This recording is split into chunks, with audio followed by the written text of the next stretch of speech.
தமிழக அரசு சட்டமன்றத்தில் நிறைவேற்றி எஸ்சி எஸ்டி பிரிவினருடைய பணி உயர்வில் இடஒதுக்கீட்டை அமல்படுத்த வேண்டி நடத்துகின்ற இந்த கண்டன ஆர்ப்பாட்டத்திற்கு தலைமையேற்று இருக்கின்ற மரியாதைக்குரிய ஒருங்கிணைப்பு குழுவினுடைய தலைவர்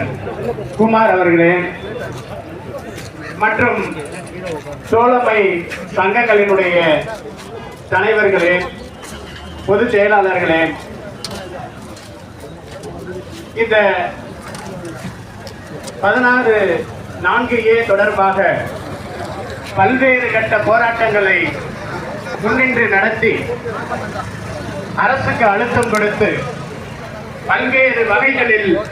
முதல்வரை நாடி இந்த தாழ்த்தப்பட்ட ஒடுக்கப்பட்ட மக்களினுடைய உரிமைக்காக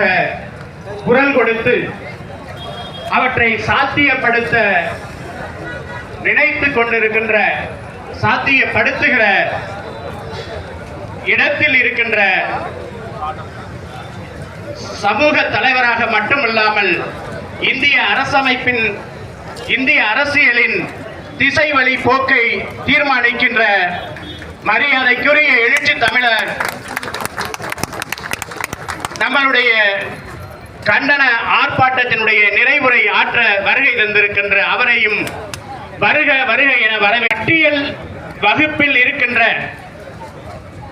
பட்டிய பழங்குடியின மக்களினுடைய பல்வேறு கட்ட நிகழ்வுகள் மிகவும் வருத்தத்தை பதிவு செய்வதாக இருக்கிறது. பீரோக்கரசு என்று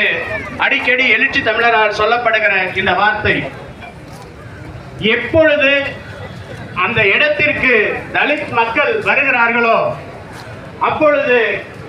அரசினுடைய செயல் வடிவம் தங்கு தடையில்லாமல் செல்லும். ஆனால் அந்த இடத்திற்கு வரவிடாமல் தடுப்பதில் அரசு ஆயுதங்கள், அரசு அதிகாரங்கள்,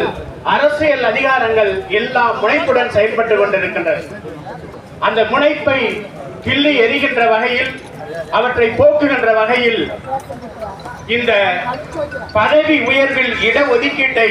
பெற்றே தீர்வோம் என்று பல்வேறு கட்ட போராட்டங்களை நடத்தி கொண்டிருக்கிறோம். அதே போல் 200% ரோஸ்டர் என்று சொல்லக்கூடிய 3.5 என்ற இடஒதுக்கீடு வழங்கப்பட்ட போது வந்தது. அவற்றில்